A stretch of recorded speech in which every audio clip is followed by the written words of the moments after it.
전 세계 어느 시계를 뜯어봐도 이 부분만큼 효율성 있는 거는 없어요.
난데없이 막 원자폭탄이 터지고 세이코하고 원자폭탄하고 무슨 관계가 있겠냐라고 묻겠지만, 뭐 그렇게 해야지 연대 설명하는데도 도움이 될 것 같고, 또 누가 그러더라고요. 내 조회수가 많이 안 나오는데 뭐 초반 20초를 갖다가 좀 뭐 센 걸로 해야 이제 연속 구독이 된다고 누가 이렇게 설명해 놨길래 센 게 뭐가 있나 생각하다가 남들처럼 거짓말은 할 수 없을 것 같고, 그렇다고 뭐 내가 뭐 본문에 센 게 뭐가 있나 그런 것도 없고, 그래서 생각해 보니까 원자폭탄보다 센 게 어디 있어요. 그래서 웃자고 하는 얘기고, 이제 그 연대별로 설명하다 보니까 중간에 한번 끼워놨습니다. 그리고 역사적으로 참 중요한 사건이기도 하고, 그로 인해서 우리나라가 뭐 자력이 아니더라도 해방이 된 계기가 된 거니까, 그래서 양념을 넣어놨습니다. 그렇게 이제 그 앞에 설명했지만 6.25 전쟁 동안 그 우리나라는 그 6.25를 겪으면서 폐허가 됐지만, 일본은 6.25를 겪으면서 우리나라가 폐허가 되면서 이제 미군의, 그러니까 연합군, 주로 미군의 전쟁용품을 팔아가지고 경제가 회복이 됐잖아요. 일본은 사실 요 앞에도 설명을 했지만 패전 후 일본 경제가 굉장히 심각했어요. 그래서 주로 이제 일본 그 여자들, 창녀들 미군을 상대로 몸팔고, 또 자국내 남자들한테도 몸팔고 그래가지고 일본 여자들의 매춘으로 인해서 일본 경제가 살아나는 것은 역사적으로도 나와 있어요. 근데 내가 옛날에 삼성에 있을 때, 그 세이코 서비스 센터에 있을 때, 과장이 그 일본 세이코에서 파견돼서 나온 이제 사람이었는데, 그 사람하고 나하고 뭐 이야기하다가 가장 많이 그 마찰을 일으킨 게 그 일본 경제에 대해서, 일본 문화에 대해서 많이 싸웠어요. 나는 그냥 강하게 주장을 했지. 일본은 옛날에 못 살았지 않느냐, 못 살아가지고 매춘으로 갖다가 경제를 뒷받침해 준 거 아니냐. 그랬더니 그 양반 하는 얘기가 일본은 매춘이 없대요. 이런 거짓말을 갖다가 그래. 일본은 전혀 매춘이 없다는 거. 지금도 역사적으로 일본 매춘은 세계적으로도 유명하지 않습니까? 뭐 인터넷에 조금만 검색해도 나오는데, 뭐 그렇게 해서 일단 일본 경제는 발전했고, 세이코 또한 열심히 노력을 했죠. 앞에 나오죠. 1951년도에 그 라디오 광고가 시작되었고, 53년도에 TV 광고가 시작되었는데, 그때 일본 전공사죠. 그때 전공사에서는 텔레비 광고를 내는 아주 과감한 행동을 합니다. こちらは日本テレビでございます。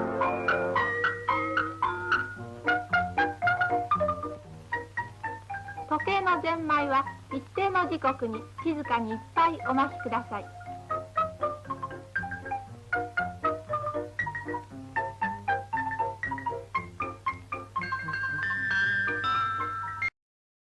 물론 세이코가 일본의 최초 손목시계는 아니었어요. 일본보다 먼저 시계를 생산한 시작한 그 업체가 있는데 세이코가 그 세게 치고 나가니까 그 그늘에 가려가지고 두각을 못 나타내는 거죠. 세이코가 아닌 다른 브랜드도 일본에 많아요. 대표적인 브랜드가 이제 세이코죠. 물론 지금 롤렉스가 그 스위스를 대표한다고 해도 과언이 아닐 정도로 많이 알려진 것처럼 세이코하고 롤렉스하고 비교점이 공통점이 많아요. 그래서 나중에 그 세이코하고 롤렉스하고 비교 분석해 가지고 그것도 내가 별도로 영상을 만들어 볼까 생각을 하고 있어요. 사전에도 안 나오는 그런 이야기거리가 많거든요. 물론 어떤 사람들은 이 이야기를 듣고 뭐 검색만 하면 나오는 이야기, 뻔한 얘기 아니냐. 하지만 검색해서 다 나올 것 같으면 내가 이걸 왜 합니까? 검색해서 나오는 거는 연대별로 대표적인 모델이 뭐다 하고 회사에서 알려주는 그런 거는 뭐 알 수 있지만 그렇지 않은 또 개인적인 그 사견이 있는 이런 것들이 많죠. 자, 일본이 이제 세이코가 드디어 그 기계시계는 수동시계는 있지만 그 자동시계를 생산을 합니다. 자동시계를 생산하는데 언제부터 생산하느냐? 1956년부터 생산합니다. 자, 이전에 왜 그 1956년부터 생산했느냐? 그 이전까지 기술은 다 가지고 있어요. 하지만 롤렉스에서 특허를 걸어놨어요. 자동.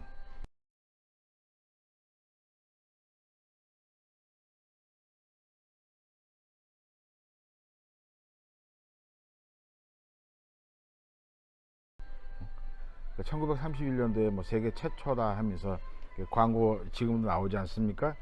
하지만 세계 최초가 아니에요. 알잖아요. 그러면서 걔네들이 1933년부터 20년간 특허를 걸어버린 거예요. 그러니까 그 원칙적으로 말하면 1953년까지 이제 특허를 걸은 거죠. 그런데 중간에 이제 시비가 걸려요. 포티스 쪽에서. 왜 하필 여기서 포티스가 나오냐? 포티스가 누구를 봐주냐면 영국의 존 하우드라고 있어요. 1924년도에 자동 시스템을 특허를 낸 사람이에요. 이 사람이 자동 무브먼트의 그 특허를 먼저 가지고 있었어요. 하지만 존 하우드는 그 미국의 그 경제 대공황 때문에, 이게 세계 경제 대공황 때문에 경영난에 못 이겨서, 그걸 못 이겨서 부도가 났어요. 그래서 존 하우드는 망했는데 그 존 하우드가 만든 시계를 포티스라는 회사에서 판매를 하고 있었던 거예요. 이름은 이제 하우드 해가지고. 그런데 분명히 포티스가 알기로는 존 하우드가 자동 등록을 가지고 있는 걸 뻔히 아는데, 이 롤렉스가 사기를 치는 거 아니야? 이렇게 되면 왜 니네가 먼저냐? 분명히 존 하우드가 저기 자동식을 발명을 했고 그걸 우리가 팔았는데 해가지고서 거기서 소송을 일부 밀려가지고 얘네들이 다시 이제 세계 최초라고 이야기하지 않고 세계 최초라고 얘기하는데 존 하우드의 방식과 다르다.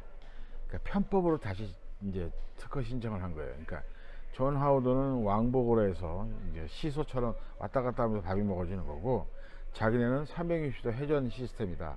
그래가지고서 개량된 이제 특허를 다시 낸 거죠. 그래서 이제 공식적으로 자기네들은 360도 세계 최초다. 이런 식으로 이제 광고를 하는 거죠. 그 오메가도 사실은 그 당시만 해도 오메가가 롤렉스보다 지위가 높았거든요. 내가 앞에도 얘기했지만 1908년도에 롤렉스 상표를 등록을 하고 계속 그 한스는 수많은 브랜드를 등록을 해요. 그 중에 하나 걸린 게 이제 롤렉스인데, 롤렉스하고 투도하고 두 개가 남았는데, 그 이제 계속 1910 몇 년도까지 특허를 계속 신청을 하죠. 그 뒤로 1909년도에는 그때 오미그라라는 그 브랜드 특허를 냈는데, 그 당시에는 오메가가 완전히 하늘이었거든. 오메가에 상의를 한 거예요. 니네 왜 우리하고 헷갈리게 하냐? 얘네들은 오메가 이제 업혀가려고 이제 그 수를 쓴 건데 들켰잖아. 그래서 4개월 만인가 그 특허 취소를 했어요. 그런데 이제 롤렉스에서는 그걸 철저하게 감추지. 어디를 검색해도 잘 안 나올 거예요. 사실상 20세기에 나타난 브랜드이기 때문에 그 아직까지 목격자들이 많거든, 경험하는 사람. 그러니까 감추려고 해도, 최대한 감추려고 해도 감출 수 없는 그런 것들이 있어요. 또 얘기가 또 빗나갔네. 왜 그건 나중에 할게요. 그 세이코는 이제 1956년도에 그 자동 시계를 출시를 했어요.